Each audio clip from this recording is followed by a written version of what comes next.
guito dena thena moige nenio sangu magara githie gwetho teithio Ngai ne wokire okenyania njira na nie ne ngokoinira rwimbo kwire ne wabararagia na ne urathimaga mawiko njikire ne uira muiganu ne wabararagia na ne urathimaga mawiko njikire ne uira muiganu.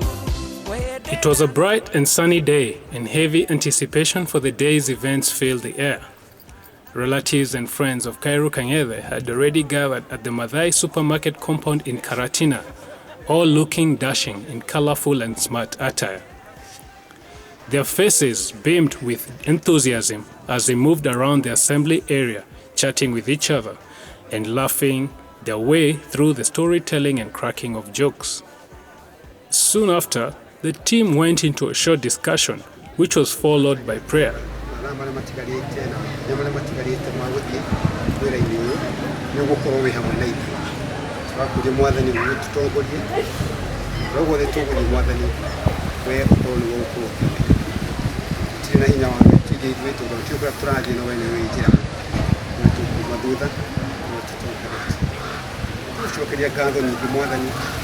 New to audio bagete ya Kairu mwendo wake kugiana te ona muthenya wa umuthi tautaira tutu mithenya na matina mara magithwe ko matakarite tukagure hapo na ingĩ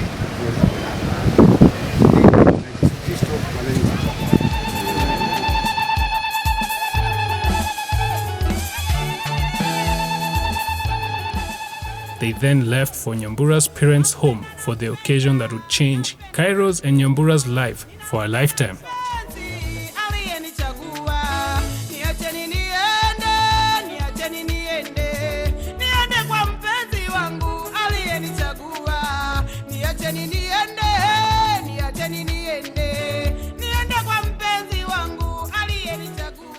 The vehicle convoy left Mathai supermarket and proceeded to Nyambura's parents' home in Nyana village, with Kairu on board the car that led the pack.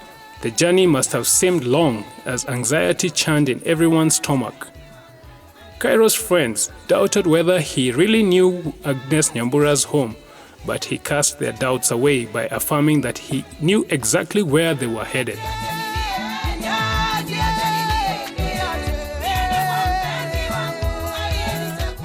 Along the way, the convoy halted for a minute as Kairu helped out a driver whose car had stalled in the middle of the road near Nyambura's parents' home.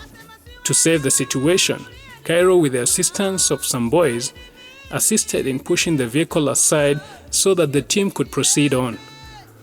The boys looked in awe at the large vehicle convoy and seemed smitten by the camera to the extent of dancing and giggling at it.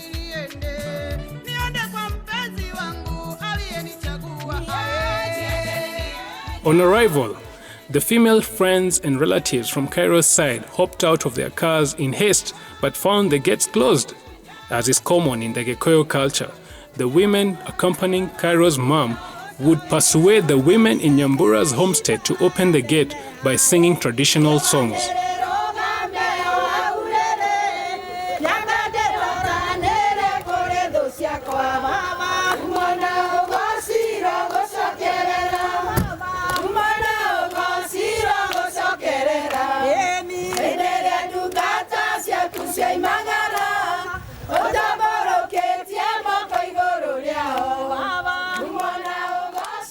The two sides broke into traditional Gikuyu songs to communicate with each other. Female relatives from the bride's side used lyrics that said that the keys had been lost and they could not therefore open the gate.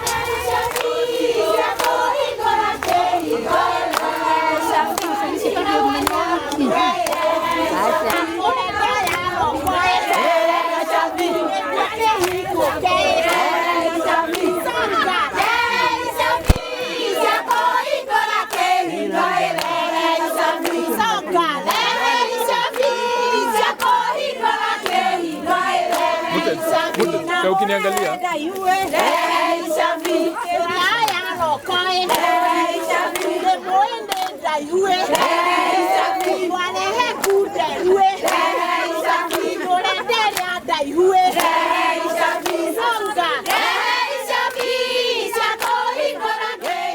The female relatives from Kairu's side tried to soothe them by offering to give them what they needed to have the gate opened.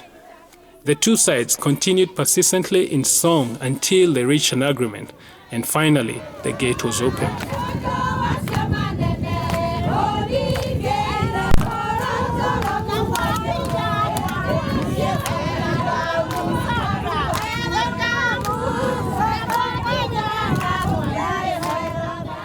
Laughter and cheers ensued as they received each other with joy and ululations. Nyambura's relatives embraced and welcomed Kairu's relatives and friends past the gate. They slowly streamed into their compound as they sang praise songs.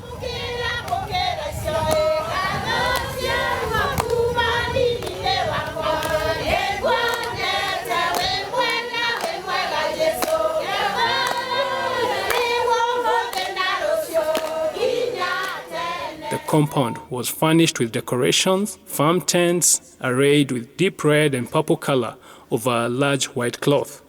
The colors enhanced the celebratory mood at the home. The team accompanying Kairu's family was welcomed to sit down and were made to feel at home.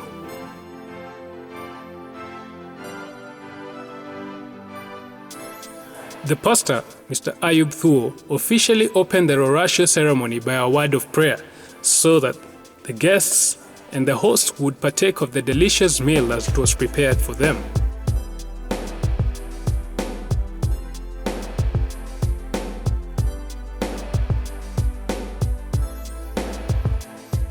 Everybody explored the different types of food laid out before them: mokimo, fried rice, chapati, beans, different types of meat, fruits, and many more.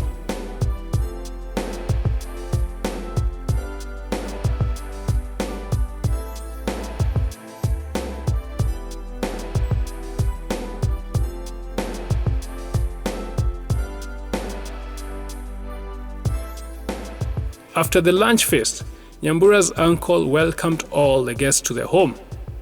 Introductions followed so that everyone would be well acquainted with each other. This was very significant, as it was only a matter of time until they were joined as relatives for a lifetime.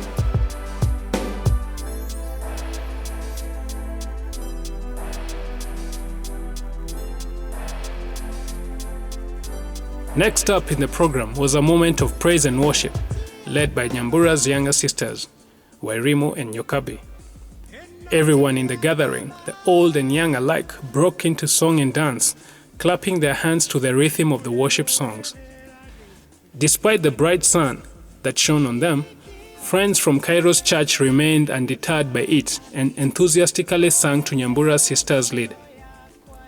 At this moment, it was evident that Kairu's and Nyambura's families shared similar values and culture.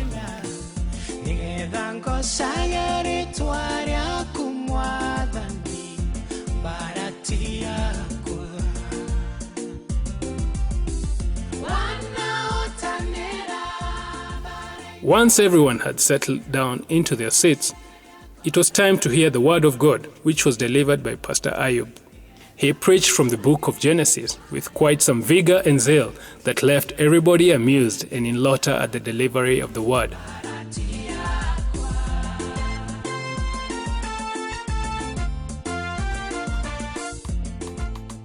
After the preaching was over, two representatives, each representing the two families, were introduced. J.P. Karanja would represent Kairu's father, Mr. Kang'ethe, while Mwangi Kibara would represent Nyambura's father, Mr. Mwangi.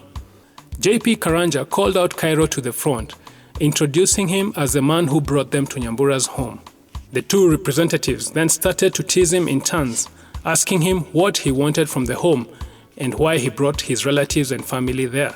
Kairu could not help but smile broadly through the teasing, after which he confessed that he had befriended a beautiful girl who resides in that homestead.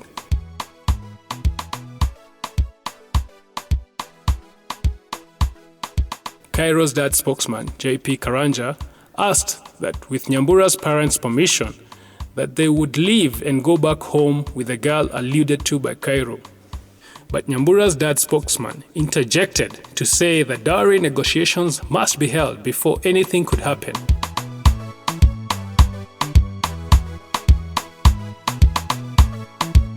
And at this point, Mr. Karanja accepted that Kairu's dad and his guest would comply with that condition. However, he asked that before the negotiations are held, the girl be presented to confirm that indeed she was a particular girl they had come for.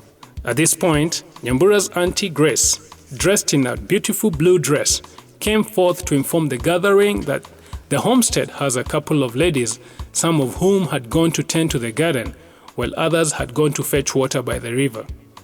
But despite this, she promised to bring out a few women who had been left in the home so that hopefully he could pick out the girl he admired from among them. Laughter and muffled giggles started to echo from the tents, as Kairu had no idea what was going to happen next.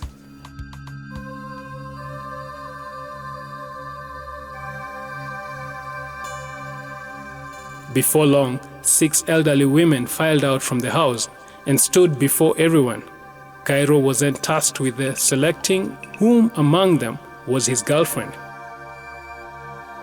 The elderly women tried to entertain him by dancing. At this point, Kairu called upon his friends and jokingly discussed with them if Nyambura, his wife-to-be, was among them. After convincing Auntie Grace that Nyambura was not among them, the elderly women left, leaving a trail of laughter behind them. Auntie Grace called out a second group of middle-aged women, causing more laughter from the gathering.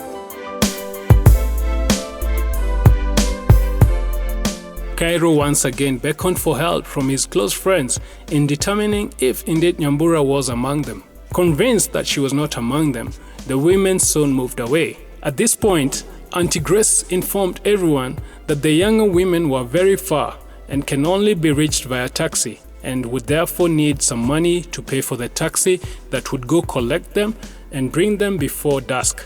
Kairu then inquired from his friends and after brief consultation decided to pay for the taxi, since he and his family and friends could not wait until dusk for the ladies to return home from fetching water. With the taxi money in hand, Auntie Grace quickly dashed to organize for their return home.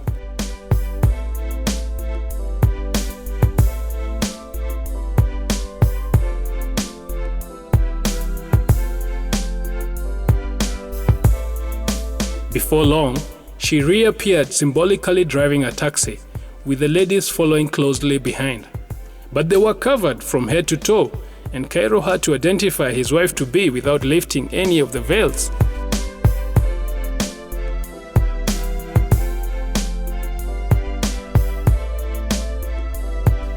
Nervous beneath the covering veils, the ladies giggled endlessly as Kairu walked steadily towards them. The audience was also unaware which of the ladies was Nyambura, and they waited with bated breath to see who Kairu would pick as the girl they had come for.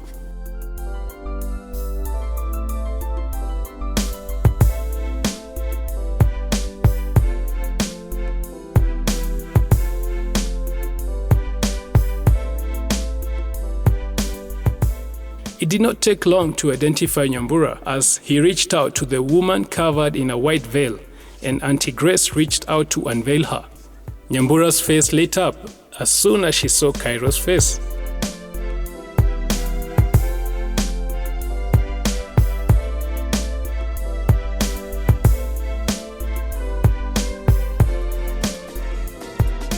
They started to dance before their relatives and friends to celebrate their coming together.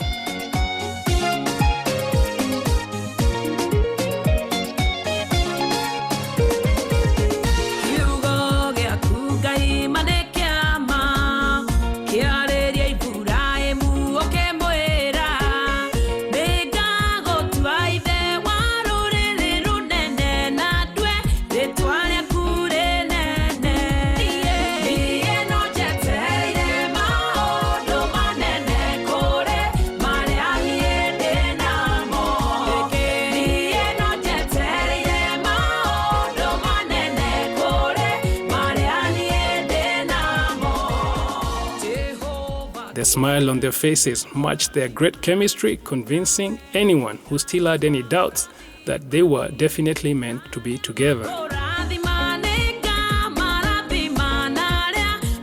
Both Kairu and Nyambura were officially introduced to all who were present, and Nyambura was asked to confirm that she had agreed to be courted by Kairu Kanyethe.